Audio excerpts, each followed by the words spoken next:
Hey, this is John Young with the Weekend Handyman. Today we're looking at a pruning saw here from Centurion. This is their 10-inch pruning saw, and it's a very nicely balanced, very lightweight little saw for going and trimming trees. Now, you've probably seen us do some videos on loppers and different trimmers and cutters, what have you. When you get into the situation as a homeowner, you've got branches that are getting to that 1.5 inch, really an inch greater. Loppers can do it, but you need to look at something like a little pruning saw.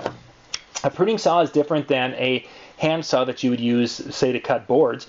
A pruning saw has got a much more aggressive tooth, and it's going to be ripping a little bit more than a saw that you would use, like a crosscut saw that you would use to build a birdhouse. This can cut 2x4s also, but it has more aggressive teeth for that rip. Another thing, some people are like, oh, I'll just buy one of these at a garage sale because, well, they're everywhere. One thing to look at, and on a Centurion, they've got, of course, really nice sharp teeth, and you've got nice beveled angle. Let me see if I can get up there. And you can actually see that the teeth have got little bevels and such. This is really designed for fast cutting.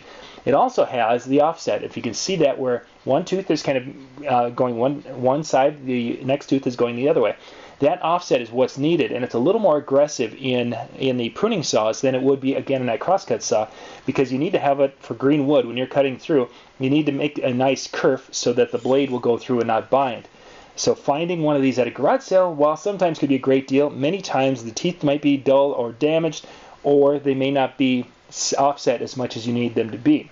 So if you're going to be doing quite a bit of trimming, I would recommend picking up a new one because they're not that expensive, and it's going to be something that you will be with you for a long time as long as you keep it out of the dirt and don't hit any metal with it, like any nails or something. Now, one cool thing about Centurion products is on the back, they have got recommendations about how to prune, when to prune, and then giving you an actual photo of, or a little diagram here of how to cut. Now, we take a look at this little diagram. They're showing that you do an undercut and cut down, and then one right outside the collar of the tree there, the branch collar. But that first cut would require a person to be cutting like this up into the branch. And that, for a lot of people who aren't really comfortable with a saw, this is kind of a scary cut to be doing.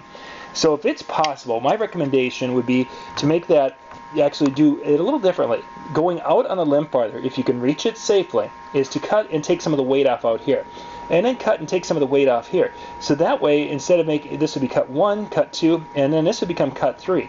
You really don't have to undercut because you're taking, the weight's been taken off as you come in. It's more work, but sometimes more work is better than having this going and then kind of freaking yourself out a little bit by having the blade coming up at your face. So a cut over here, take the weight off, that cut there.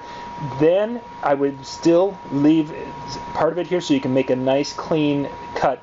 We'll call it a factory cut, for lack of a better way to decide, but a nice clean cut right outside that branch collar. So that way the tree is in as good a shape as possible, and you're not going to have it where you have too much weight out here, and you end up ripping down. You rip some of the into that collar a little bit, and you'll have some of the bark that might rip down and pull off here.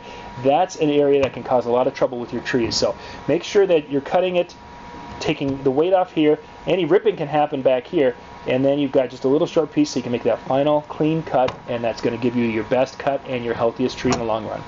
I'll put a link in the description below so you can check out this particular set of this pruning saw here from Centurion.